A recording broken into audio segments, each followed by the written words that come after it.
Selamat pagi anak-anak, bagaimana kabarnya hari ini? Pagi ini kita telah sampai pada materi yang ketiga, yaitu tentang hasil kebudayaan pada masyarakat praksara tingkat lanjut atau tradisi lisan. Materi ini adalah pokok materi ketiga dari KD 3.2 tentang corak kehidupan dan hasil-hasil budaya masyarakat praksara Indonesia. Sebelum kita melihat dan mulai memahami materi kita hari ini, saya akan menyampaikan tujuan pembelajaran kita pada pagi hari ini. Tujuan pembelajaran kita adalah supaya anak-anak dapat memahami hasil kebudayaan Nusantara pada masa praaksara tingkat lanjut. Lalu pada materi ini dan pertemuan kali ini juga nantinya saya akan memberikan tugas kepada anak-anak semuanya dalam bentuk soal sebagai bahan evaluasi kita dalam mempelajari KD 3.2 tentang corak kehidupan dan hasil-hasil budaya masa praksara Indonesia. Nah, maka dari itu mari kita mulai pada slide yang pertama. Hasil kebudayaan pada masyarakat praksara tingkat lanjut atau tradisi lisan. Menjelang berakhirnya masa praksara, hasil-hasil budaya nenek moyang kita semakin kaya berupa munculnya banyak hasil budaya yang bersifat non-fisik atau abstrak. Pada masa bercocok tanam, telah muncul satu bentuk hasil budaya non-fisik berupa kepercayaan, yaitu animisme dan dinamisme. Namun, hasil-hasil budaya yang bersifat fisik tetap dominan. Kesadaran sebagai sebuah komunitas juga membuat mereka sadar bahwa hidup itu harus bermakna dan dimaknai, tidak sekedar mencari makan dan menunggu ajal. Maka dari itu, perlahan-lahan terbentuk semacam pandangan hidup atau falsafah hidup di tengah-tengah mereka yang diwujudkan dalam nilai-nilai, etos, norma, dan ritual keagamaan.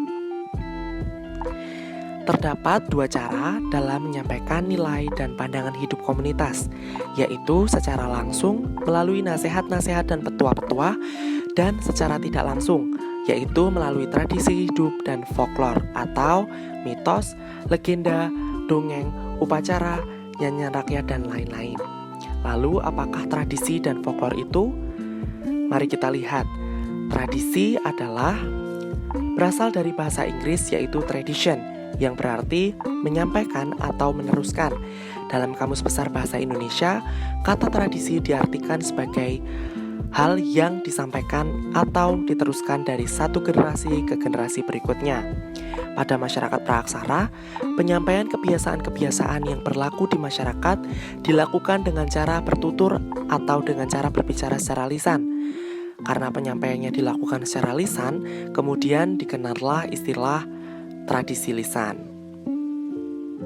Sedangkan folklore berasal dari kata folk yang berarti rakyat, sedangkan lore yang berarti tradisi atau ilmu pengetahuan. Maka folklore merupakan bagian dari kebudayaan suatu masyarakat yang tersebar dan bersifat tradisional yang diwariskan secara lisan dan turun-temurun. Setiap masyarakat atau kebudayaan di Nusantara memiliki folklornya sendiri yang diwariskan dari generasi ke generasi, bahkan kita dikenal sangat kaya dengan folklore. Lalu bagaimanakah bisa kita dikenal mempunyai banyak folklore? Mari kita lihat jenis-jenis folklore. Folklore memiliki beberapa jenis, diantaranya adalah yang pertama mitos. Mitos dari kata bahasa Yunani, mitos, yang merupakan cerita prosa rakyat yang tokohnya para dewa atau makhluk setengah dewa yang terjadi di dunia lain pada masa lampau dan dianggap benar-benar terjadi oleh yang mempunyai cerita atau oleh penganutnya. Anak-anak bisa lihat di samping sebagai contoh mitos, Nyai Roro Kidul merupakan salah satu contoh mitos yang berkembang dalam masyarakat. Selanjutnya adalah legenda. Mirip dengan mitos, legenda adalah prosa rakyat yang dianggap oleh empunya cerita sebagai suatu yang benar-benar terjadi. Bedanya dengan mitos adalah tokoh dalam legenda lebih bersifat duniawi.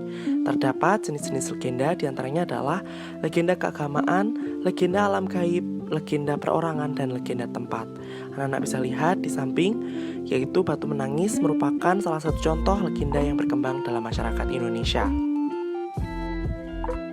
Nah, selanjutnya adalah dongeng. Dongeng merupakan cerita fiktif atau imajinatif yang diceritakan turun-temurun. Di dalam dongeng, mungkin kita akan menemukan manusia bisa terbang atau bahkan hewan dapat berbicara. Pada umumnya, dongeng tidak diketahui pengarangnya. Dongeng diceritakan terutama untuk hiburan, walaupun banyak juga dongeng yang mengajarkan tentang baik buruk atau moral. Anak-anak bisa lihat di samping, Si Kancil merupakan salah satu contoh dongeng yang dapat menghibur sekaligus mengajarkan moral. Selanjutnya adalah nyanyian rakyat. Menurut ahli folklore, Jan Harold Bernvan, nyanyian rakyat adalah jenis folklore yang terdiri dari teks dan lagu. Dalam nyanyian rakyat, kata-kata dan lagu merupakan satu kesatuan yang tak terpisahkan. Salah satu fungsi nyanyian rakyat adalah sebagai pelipur lara, penghantar tidur, permainan anak-anak, dan sebagai pembangkit semangat. Nyanyian rakyat juga dapat berfungsi sebagai protes sosial, misalnya terhadap praktik-praktik ketidakadilan dalam masyarakat. Anak-anak bisa lihat contoh dari nyanyian rakyat. Holobis kontur baris berasal dari Jawa Timur, Rambate rata berasal dari Sulawesi Selatan, dan Manuk dadali berasal dari Jawa Barat.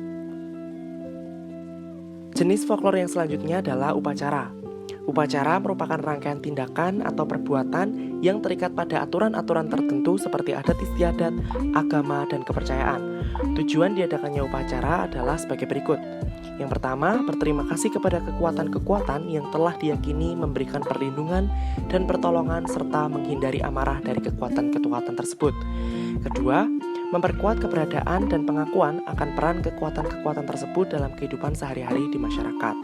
Nah, anak bisa lihat di samping ada upacara adat Penti dari Nusa Tenggara Timur dan upacara Kasodo yang dilaksanakan di Gunung Bromo sebagai wujud dari upacara keagamaan.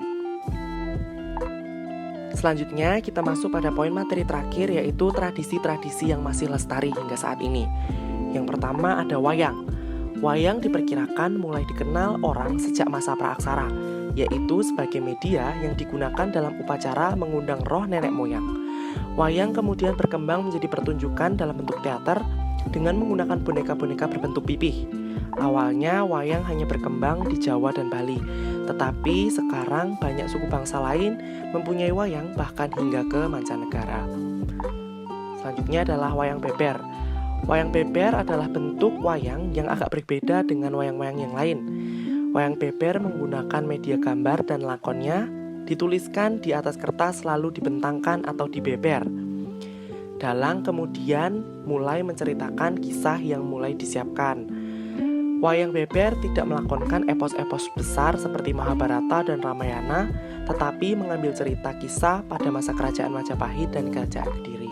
Anak-anak bisa lihat perbedaan dari wayang yang ada di Jawa maupun di Bali maupun wayang beber.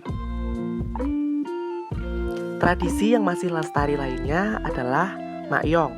Makyong merupakan sejenis pertunjukan tradisi lisan yang berasal dari Patani, Thailand Selatan. Makyong masuk ke Indonesia melalui Riau, lalu Sumatera Utara, kemudian Kalimantan Barat. Makyong kemudian menjadi bagian dari kebudayaan Melayu. Juga ada didong, yang merupakan kesenian tradisional masyarakat Gayo, Provinsi Aceh. Awalnya kesenian ini dipentaskan hanya untuk pesta perkawinan, upacara tradisional, dan hari libur penting.